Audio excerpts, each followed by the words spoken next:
They have to find the missing and identify the dead before they can build a new Syria. 35 more bodies of men killed in prison have arrived, and the mortuary at Mushtahid Hospital is full. The only way to find a missing son or father or brother is to look for yourself. It is painful. At the same time, we have hope. Even if we find him between the bodies, anything, as long as he's not missing. We want to find something of him. We want to know what happened to him. We need an end to this. The examination room is full of bodies too. If they can't be identified easily, the medics take tissue samples, building up evidence for DNA tests and future prosecutions. Have you managed to find out how these men died? Loss of food, sometimes because of fractures. The bodies are not in a good shape to say the exact reasons, but they have suffered from fractures. So they've been beaten? Yes, we think so. I came here yesterday. This was very difficult for me. What future will be? We hope that it will be better, but this is really hard. The presidential palace, built high on a crag above Damascus, where it can be seen across the city, embodies the arrogance of the Assads, who broke Syria to try to save their regime. It might not be possible to put this fractured country back together.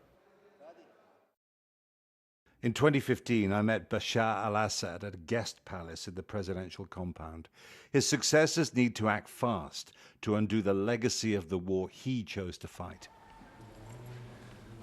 The same corridor is now a patch of quiet in a country full of weapons, anger, poverty, and calls for vengeance, with dozens of armed groups who want their own slice of the Syria Assad left in pieces. He was extravagantly polite in quite an old-fashioned way. Come into the room, he'd leap up off the sofa. Then on the way out, he'd say, "After you." And they'd hold back the door and walk out first. He didn't seem to be a guy who'd be at home in a torture center, but he certainly seemed to be a guy who'd be very happy giving the orders to get people tortured and killed. On a wall outside Mushtahid Hospital in Damascus are photos of dead men. It is hard to see the person they knew in a gallery of smashed and decomposing faces. The families of the missing get as close as they can. Often all they have are the names and places where they were last seen. Mahmoud, Deir ez-Zor. Sabar, Yarmouk Camp, 2012. Ahmed, Raqqa, 2013.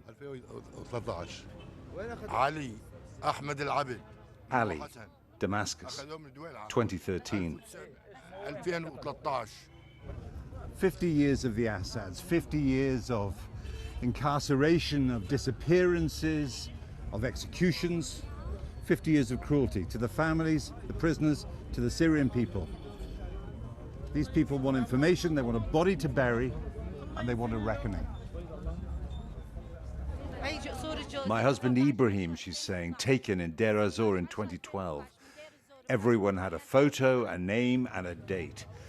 The regime drilled so much pain into Syrians that some here are terrified that Assad could even return. A new Syria needs to deliver lives without fear. Jeremy Bowen, BBC News, Damascus.